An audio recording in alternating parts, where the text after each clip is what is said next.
Hello friends, welcome back to our channel. तो NMS scholarship और PMSSB scholarship 2023 के लिए सबसे बड़ी खुशखबरी निकल कर आ रही है कि आप लोगों के जो रजिस्ट्रेशन है वो स्टार्ट हो चुके हैं। तो रजिस्ट्रेशन के लिए आपको क्या डॉक्यूमेंट्स की आवश्यकता पड़ेगी और एनएमएस स्कॉलरशिप में कौन रजिस्ट्रेशन कर सकता है, वो सभी जानकारी आज की इस वीडियो में देंगे। और पीएमएसएसबी स्कॉलरशिप 2023 में कौन कौन आवेदन कर सकता है, कौन कौन आवेदन नहीं कर सकता है, वो भी आज की इस वीडियो में आपका जो भी डाउट है वो क्लियर हो जाएगा। तो सबसे पहले हम बात कर लेते हैं एनएमएस स्कॉलरशिप। तो एनएमएस स्कॉलरशिप में जो स्टूडेंट्स को कितनी दी जाती है, स्टूडेंट्स को 12,000 पर ईयर स्कॉलरशिप दी जाती है। उसके लिए आपको 8th में करना होता है एनएमएस स्कॉलरशिप एग्ज़ाम पास। तो जिन छात्रों ने एनएमएस स्कॉलरशिप पास कर लिया है और वो अब 9th में फॉर्म भरेंगे, तो 9th 10th 11th 12th उनको 4 साल 12,000 प्रतिवर्ष के हिसाब से स्कॉलरशिप दी जाती है। कितनी? 12,000 पर ईयर स्कॉलरशिप दी जाती है। आपको एक टेस्ट पास करना पड़ता है एनएमएस, अगर वो आप पास कर लेते हैं तो आपको 12,000 पर ईयर स्कॉलरशिप मिलती है। वो पास करने के बाद आपको एनएसपी पोर्टल पर अपना आवेदन करना होता है।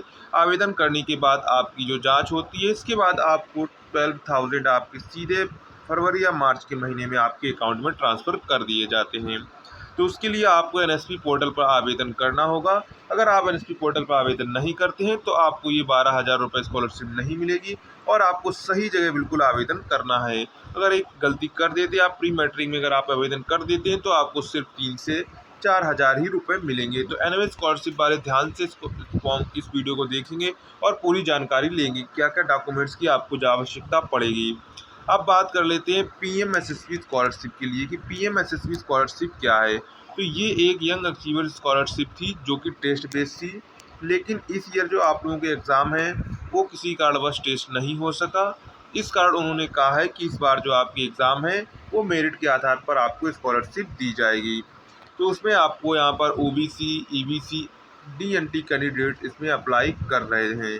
तो वो भी बताएं कब से एप्लीकेशन आपको अप्लाई करना है और क्या डॉक्यूमेंट्स आपको ज़रूरत पड़ेगी। सबसे पहले हम जो एनएमएस स्कॉलरशिप है उसकी बात कर लेते हैं कि एनएमएस स्कॉलरशिप के लिए आपको क्या क्या डॉक्यूमेंट्स तैयार करके रख लेने हैं, क्योंकि आपका रजिस्ट्रेशन स्टार्ट हो चुके हैं। तो यहाँ पर आपको डॉक्यूमेंट्स तैयार रखने हैं। सबसे पहले हैं आपके 7th, जो आपने 8th में किया होगा तो आपके 50% मार्क्स होने आवश्यक हैं और आप रेगुलर स्टूडेंट्स होने चाहिए। क्या होने चाहिए? आप स्कॉलरशिप में एडमिशन यानी कि 9th में एडमिशन लेंगे तो आप रेगुलर स्टूडेंट्स होने चाहिए, इसी तभी आप यहाँ पर कर पाएंगे।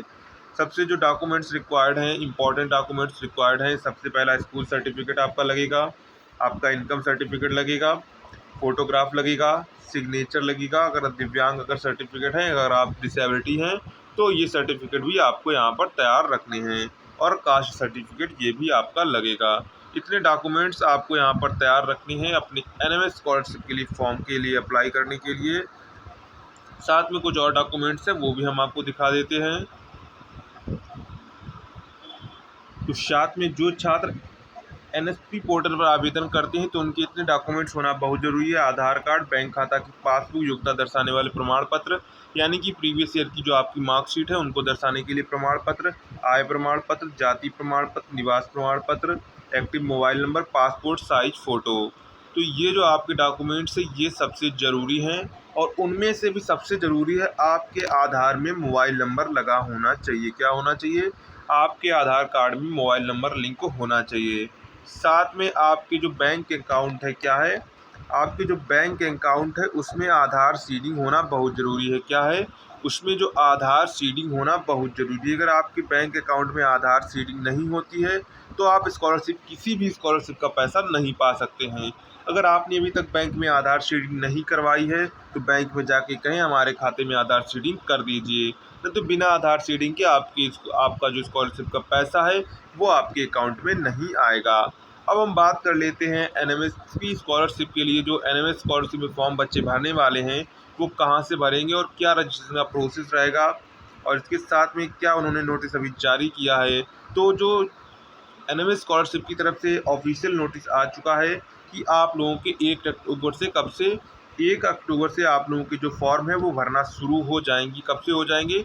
1 अक्टूबर से आप लोग अपना ऑनलाइन आवेदन कर पाएंगे।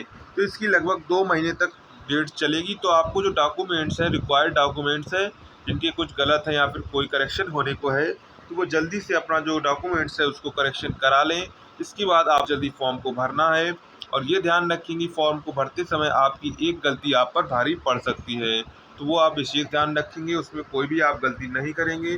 जो डॉक्यूमेंट्स हमने आपको बताए हैं, ये डॉक्यूमेंट्स आपको तैयार करके रख लेने हैं।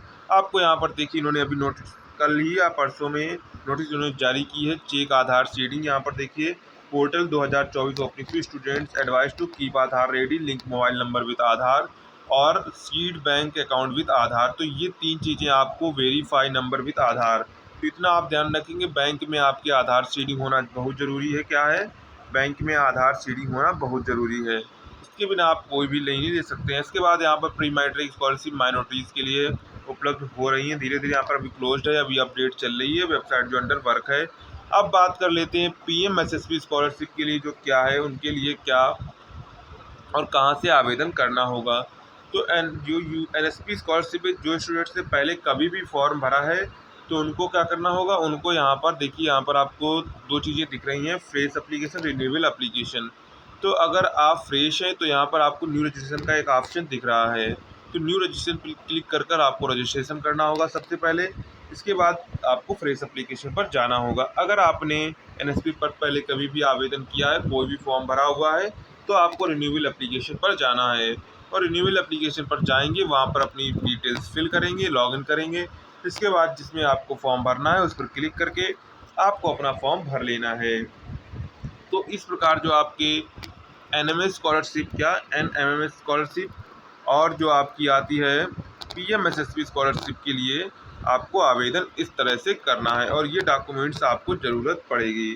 तो ये डॉक्यूमेंट्स आप विशेष ध्यान रखेंगे, कौन कौन से डॉक्यूमेंट्स ये लगेंगे। तो ये डॉक्यूमेंट्स अभी आपके तैयार नहीं हैं, तो आप इन डॉक्यूमेंट्स को जल्दी से जल्दी हो सकें तो डॉक्यूमेंट्स को तैयार कर लीजिए। अब जो जनरल कैटेगरी वाले स्टूडेंट्स आते हैं, उनकी बात कर लेते हैं कि जनरल कैटेगरी वालों को मिलेगा कि नहीं मिलेगा। अभी देखिए, जनरल कैटेगरी अभी तो कोई जानकारी ऐसी निकल कर नहीं आ रही। उन्होंने ABC, EBC जो पहले नोटिस लगी थी उसी के आधार पर अभी उन्होंने कोई नई जानकारी नहीं दी है कि NMS स्कॉलरशिप के लिए क्या होगा क्या नहीं होगा। तो वो आगे चलकर जब आप लोगों के फॉर्म भरने स्टार्ट होंगे तब पता चलेगा कि जनरल वाले भर पाएंगे कि नहीं भर पाएंगे। और जो इसकी कट ऑफ है वो भी लगभग आपकी हाई जाने वाली है, क्योंकि बहुत से बच्चे हैं जिनके 80, 90 से 95 के बीच है, और CBSE बोर्ड वाले तो आप जानते ही 95% तक की उनकी 100% तक बन जाती है। तो वो आप CBSE बोर्ड से ना घबराएं कि CBSE बोर्ड को मिल जाएगी, हमको नहीं मिलेगी। तो आप लोग फॉर्म को आवेदन को सभी लोगों को करना है, जिसका 60% से अधिक नंबर है उन सभी को आवेदन करना है। अगर आपको वैसे भी अगर आपको आवेदन जब आपको मौका मिल रहा है तो आवेदन आपको ज़रूर करना है, भले ही आपकी कम परसेंटेज हो, 60% से अगर ज़्यादा है तो आपको स्कॉलरशिप के लिए आवेदन करना है। क्योंकि स्कॉलरशिप एक आधार पर तय नहीं की जाएगी, स्कॉलरशिप बहुत से आधार पर तय की जाएगी। आपकी आय क्या है, आप कहाँ के रहने वाले हैं, आपकी इनकम क्या है, उनके आधार पर बहुत से फैक्टर उस पर डिपेंड करेंगे। तो आपको स्कॉलरशिप में फॉर्म ज़रूर भरना है, ये ध्यान रखेंगे। किसी को भी स्कॉलरशिप में अप्लाई सभी को करना है, कोई भी नहीं छोड़ेगा जिसके भी 60% से ज़्यादा नंबर हैं। तो चलिए, अगर आपको ये जानकारी पसंद आई हो तो दोस्तों में शेयर करिएगा, लाइक करिएगा, और चैनल पहली बार है चैनल को सब्सक्राइब करिएगा, क्योंकि आपको यहाँ पर NSP और NMS और PMSSB स्कॉलरशिप रिलेटेड सभी जानकारी आपको यहाँ पर टाइम टू टाइम मिल जाएगी। तो चलिए, मिलते हैं नेक्स्ट वीडियो में। अगर आप जानकारी पसंद आई तो शेयर करिएगा, लाइक करिएगा। मिलते हैं नेक्स्ट वीडियो में।